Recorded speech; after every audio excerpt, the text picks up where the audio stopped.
So what you see on my screen here is the homepage of Splunk Data Management. Now consider this. Imagine you have a customer who is generating a lot of Cisco ASA logs within their environment.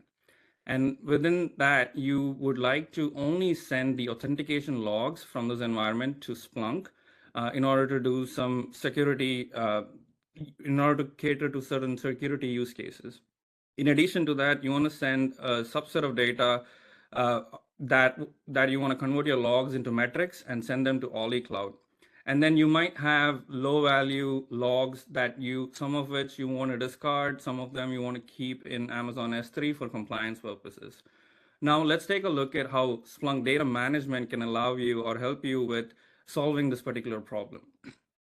I have several pipelines here, but I've created one pipeline for Cisco ASA data that is doing all the processing that I just talked about. Now, I know this is a lot of code here, so I'm going to sort of condense this so that you all can follow along with me to understand what this pipeline actually is doing.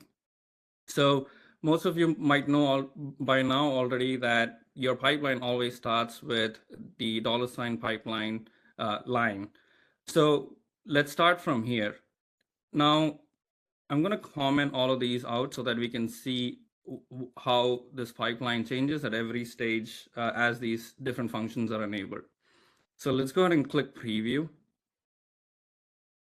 So the first function that I'm calling here is the extract useful fields.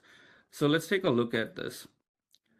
In here, I'm basically just using regular expressions to extract certain fields from my log messages so that I can take actions on them, such as filtering, masking, and routing to a particular destination.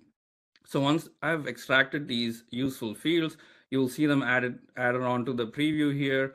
And now let's start taking actions on these particular log messages. So the second function that I call here would be the drop security noise function, which basically just uses the message IDs to filter or drop certain log messages. So I've basically used these message IDs to filter out low value logs that I don't really need. These are TCP/IP logs that are not really needed for my my analysis in this use case. So let's go ahead and click preview. It might not be very noticeable, but like you will see that those message IDs have been dropped from this, and I have the remainder of those message IDs showing up on my preview. Next, after this, I am trying to enrich my data to add more context to my data set. So imagine, a user is reading through these message IDs. There's no way for him or her to translate these message IDs into what they actually mean. So I'm trying to add an explanation to each of these message IDs. And for that, I'm basically using the lookup table. So let's take a look at the function. So I have a lookup table that's converting my message IDs from it's taking the message ID as the input and outputting an explanation to it. So let's take a look at what that looks like in practice. So you'll see that each of the message IDs have an explanation tab right next to it, where I have a one-to-one correlation. Now my user can actually understand what each of these message IDs are telling. Now that I've prepared my data, it's time to route these data sets to an appropriate destination that I want to send them to. So the first destination I want to send these logs to is my Ollie Cloud. What I'm doing is converting my logs to metrics and taking message ID as my dimension, where I'll be counting how many different message IDs are actually getting populated so that I can understand the behavior or the patterns that's going on within my ASA environment. So let's go ahead and click preview. This basically will add another destination in my preview, and I can sort of look at what that looks like. And if I want to look at what the graph looks like in my Ollie Cloud, I can actually have a preview right within the data management UI itself. So that I can do using my actions tab, and here I can take a look at what that looks like. Now that I've sent my metrics to Ollie Cloud, next I want to send the authentication logs to Splunk. For that, I've filtered out basically the message ID 109025 here, and you basically use that message ID to send them to my Splunk index. Here I'm also adding an index value here called Cisco authentication logs. Let's take a look at what this looks like in preview. So this basically will add another destination that is your Splunk indexer, which is populating all that message IDs.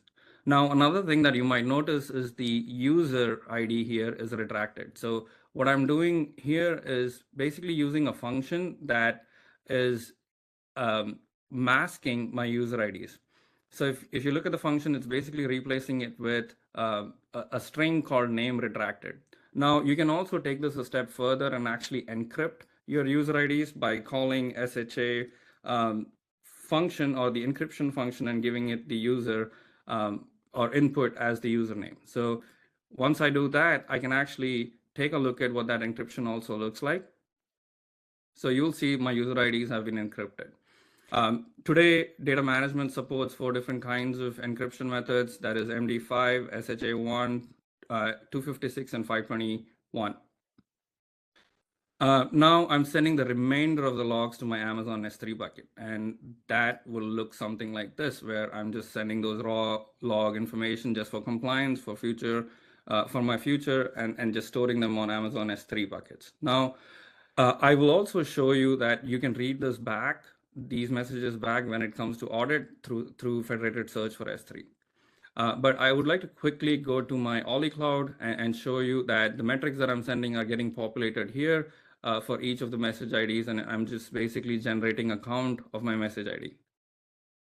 Next, in my Splunk index, I've already actually have a search run, so I'm gonna rerun that, and you'll see that my user IDs have been retracted, and I'm only sending a specific message ID to my Splunk index. So that's over here, and then with an explanation to that particular message ID. Now, I talked about federated search, which I'm going to be basically running the SD select command. And I have a search already saved here, so I'm just going to use that. So this is basically the data that I'm pulling from Amazon S3 back into my Splunk to do some audit searches when it comes time to search those data sets. So this basically concludes the demo.